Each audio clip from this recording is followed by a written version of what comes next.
What better time to talk about Rule 34 than today, when Bowsette is trending like crazy and there are a couple of news articles talking about Rule 34 popping in. My interest is not the only thing that's reaching its peak. The complicated appeal of gamer girl porn. We take a harder look at how female gamers are portrayed in porn. That's right, ladies and gentlemen, today we're gonna dive into porn analysis articles. And in this specific instance, I don't even know why you're confused. It's a girl playing a hobby that a man really loves. Or men in general really love. The fact that girls are also passionate about the hobbies that men really love is something to get really excited about. I mean, Nikki is an option in Honey Pop the last time I checked. Diva is a very popular choice for the Overwatch waifu, and Futaba is one of the most popular Persona waifus. If you are a sick lolicon who wants to bang someone who is mentally a child, if something exists, there is porn of it. Welcome to Rule 34, a weekly column in which Motherboard Samantha Cole lovingly explores the highly specific fetishes that can be found on the web. If you've thought of it, someone's jerk off to it.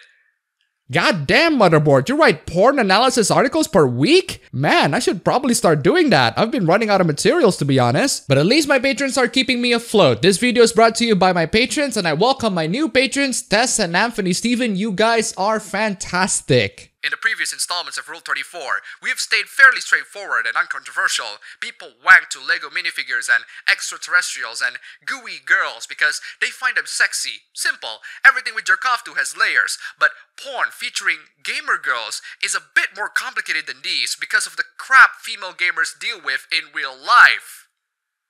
Oh. You're gotta get political, aren't you? Before we delve into the sociological implications of fetishizing women who game, Okay. Hold on just a minute. Sociological implications of fetishizing women. Yeah, it's called biology. Men are usually attracted to women. I mean, you just talk about how people are fapping to Legos, ETs, and slimes because they find them sexy. If you can find a reason why those things are sexy, and yet you can't find a reason why men fapping to women sexy, there is something wrong with you. As for precautions, I did a quick reading on the previous articles about the Lego, the ET, and the slime girl. These porn analysis or porn exploration articles, to be more accurate, actually did exactly that, albeit very briefly. The writer of the Lego one actually had the balls to ask the Lego group on its comments regarding people who fap to Lego porns, and they said, nah mate, we don't want nothing to do with that. The slime girl article is about a lot of things, with Monster Musume Sue as one of the key highlights. Nothing too controversial, same thing goes with the aliens. So why is this one controversial? Well, not really, it's just had a couple of slants, but overall it's a very tame article. Oh, and before we move on, we're not talking about porn of video game characters, as in the type of porn that will pop up if you type in either SFM or WebM in the Rule 34 search bar. No, we're talking about live action porn of women playing video games. I tried watching these live action porns, but I always got distracted by the video games that they play. No, seriously, you can flash tits on my face, and if I see a computer screen showing commandos, yeah, go away, Fot, it's on, baby. Fetishizing female gamers outside of any societal context seems innocent enough. It's a fantasy like any other genre of pornography. Nurses, firefighters, librarians. Gamer is almost just another kind of uniform. Ooh, I'm sensing a but is coming. But we live in a world where women who try to enter gaming fandoms are harassed and intimidated and often driven out of something they love doing because of gaming's culture of gatekeeping. Couldn't get politics out of the way, could you, writer? I can't imagine if you had to write Donald Trump porn. I asked Catherine Cross, a game writer, sociologist, and No. columnist That is the last person that you should ask for this. There's cultural value in any image that allows people to envision women in non-traditional roles, and there's always legitimate concern when the only valid women in those roles are portrayed as sex objects. You just said that the women are fantasy, as in the women are fictional characters, as in objects that men can jerk off to. There's always legitimate concern when the only valid women in those roles are portrayed as sex objects? Women being portrayed as sex objects? Pfft, don't be ridiculous, this is not porn. I think this source of porn lends itself to both interpretations. The gamer girl as an almost mythical fetish object has long been enshrined amongst even the most virulent misogynistic men in gaming, at once lusted after the mythologized out of all proportion to reality. Okay, so what you're saying is if you have a gamer girl fetish, a live action gamer girl fetish, you filthy normie, you're gonna project those gamer girl fetish to the real world. I thought we're in agreement that these fetishes should be kept ourselves and that they're just fantasies, but yeah, whatever, carry on. Early examples of how the gamer girl has been viewed by society is seen in gaming magazines from the early 2000s. Getting girls to play games? Easy! We paid this model $200 an hour to pretend to play with us. One section of a 2004 issue of Electronic Gaming Monthly reads, why? Why would you pay $200 to get women to pretend playing video games? Electronic Gaming Monthly, you just made yourself more of a loser than the most disgusting pillow-humping weebs out there. What are you doing? The bottom section of the article talks about how some gamers get women to playing video games. One guy talks about how he gets them to play video games by playing presumably the original Animal Crossing, a Facebook game before Facebook games even exist. The other guy said, never had one. Ever try conversing with a girl when all you can talk about is how you spend 80 hours leveling up your entire party in Final Fantasy, or how you memorize the guard patrol routes in Metal Gear Solid? And I thought I have bad social skills. A letter to the editor in an issue of Game Pro magazine, also in 2004, waxes on breathlessly about nude codes for Lara Croft's character. I just noticed how old gaming magazines are absolutely shameless in their lust for women. I have a feeling that the current gaming magazines are trying to atone for their past sins. Janice Griffith, a porn performer who has experience portraying a gamer girl in her videos, told me it's all about the fantasy. I think it honestly has to do with the age-old idea that women don't play video games, and then hypersexualizing that. Well, there we go. Base porn stars making sense to all of this ridiculous debacle. She said her fans love her gamer girl work, but many of them picked apart the scene. They wanted her to playing Xbox instead of PS4, or the controller wasn't in enough of the shots, or they called her a fake gamer because she wasn't actually immersed in playing while having sex. Congratulations, you have explained why I am not too interested in live-action gamer girl porn. A lot of people get worked up over the idea of fake gamer girls to the point where they're pushing women who'd be interested out inadvertently.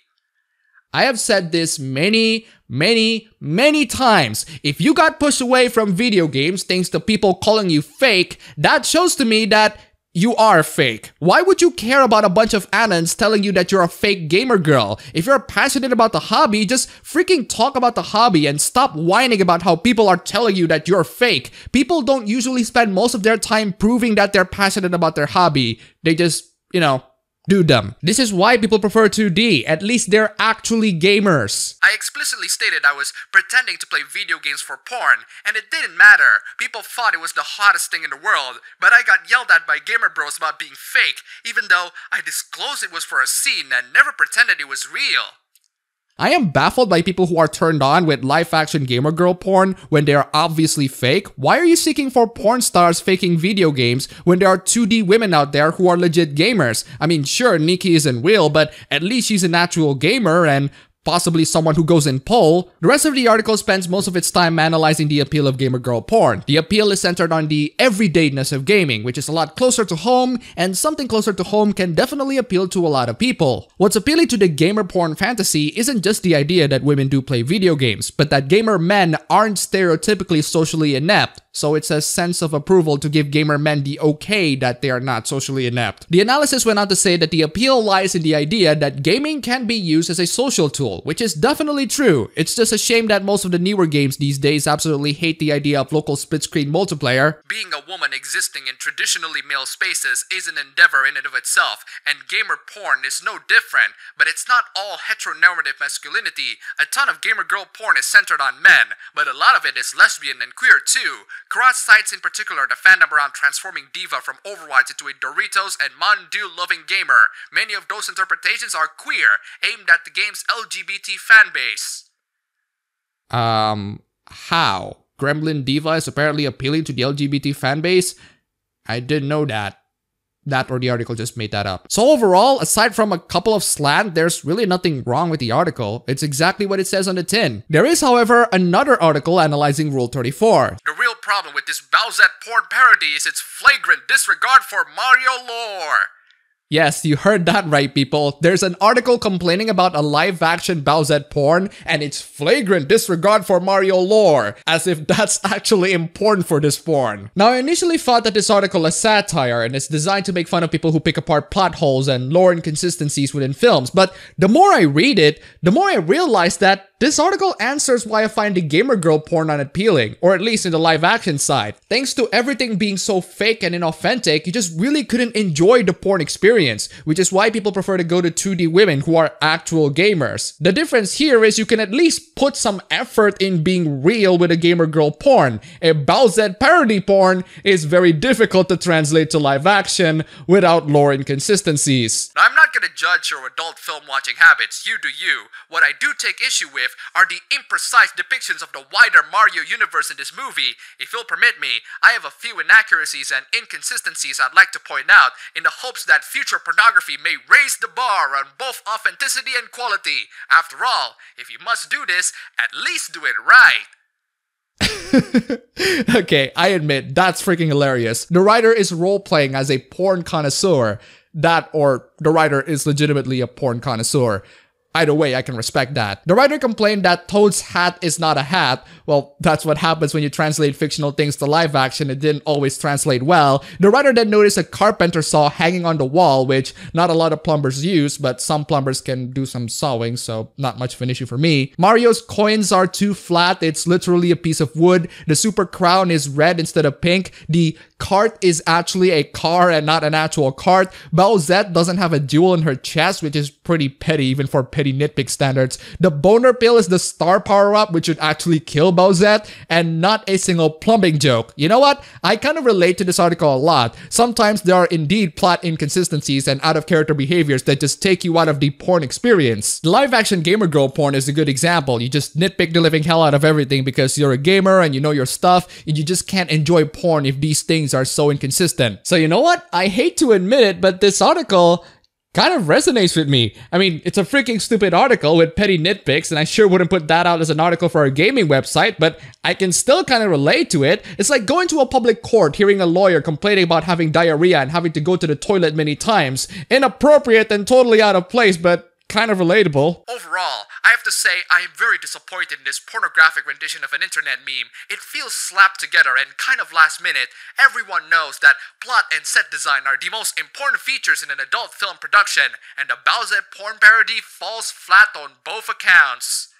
Everyone knows that plot and set design are the most important features in an adult film production. Oh, writer, thank you for bringing me this delicious gift of happiness and joy. I'm looking forward to see you for the next XOX recruitment.